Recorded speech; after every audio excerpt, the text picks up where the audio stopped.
waxaan baryahan la socotaan in madaxweynaha jamhuuriyadda federaalka Soomaaliya mudane maxamed cabdullaahi farmaajo markii la doortay ilaa maanta oo 2 sano ku dhow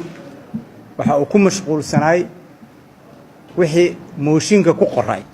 oo ay ka mid ahaayeen madaxweynuhu waxa uu ku mashquulsanaay inuu carqaladeeyo kalena diro dhibaatooyin u geysto dawlad goboleedyada dalka ka jira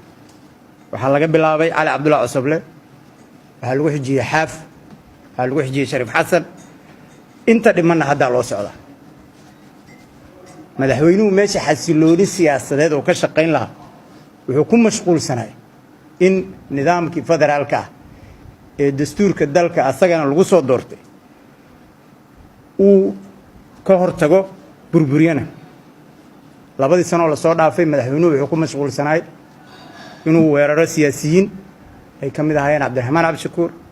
cabdi qaybdiid wuxuu jajuub iyo si sharci darro ah ugu gacan geliyay Ethiopia muwaadin Soomaaliyeed qalbi dhagax asagoo ilaa maanta aan ka cudur daaran asagay xukuumaddiisa waxa xusid mudan haddii baarlamaanku waa diiday dabcan laakiin xukuumaddu ilaa maanta kama laaban madaxweynuhu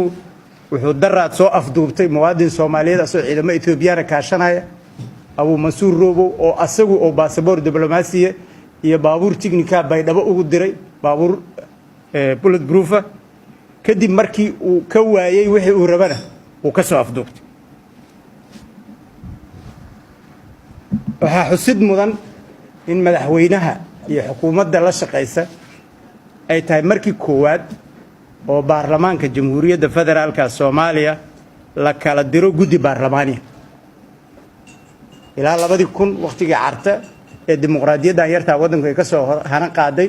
ma dhicin in guddi baarlamaaniya loo kala diro shaqo uu qabto darteed madaxweynaha iyo xukuumadda ayagoo ka biyo diidan warbixintii corruption-ka ahayd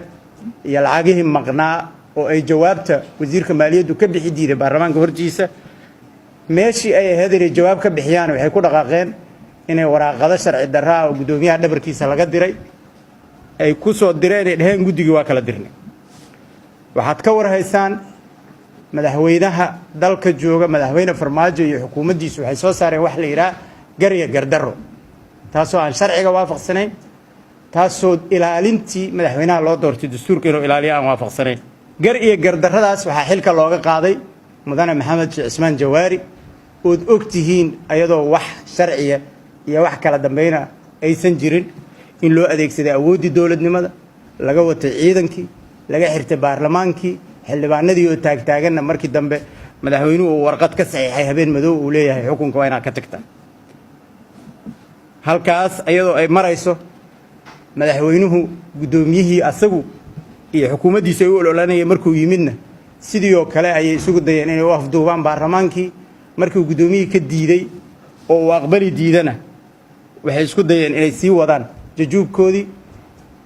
intaas markay arkeen xildhibaanada baarlamaanka ayay waxay soo gudbiyeen soo jeedin ku socota madaxweynaha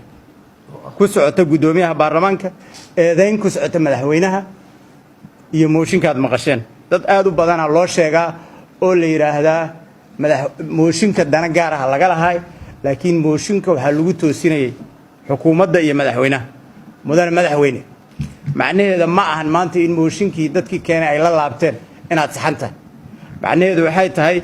adigoo cidda u weynaa haddaad u turi weydeen annagu u turnaan garanay waxaan ku xasuusinaynaa inaad dalka iyo dadka badbaadisid inaad u soo jeesatid wixii dastuurka uu kuu diray inaad ku mashquulin ooda ka shaqaynin dana yaryar oo dowlad goboleedyada oo adiga isleedahay armaad ku seeta dheeraysataa waddankaanu meelo fogfogu ka yimid sidoo hore uga sii soco lahaa mas'uuliyadu ka saaran tahay fursadaan ku siinay welina ishan waa soo taagan tahay waa mahadsantihiin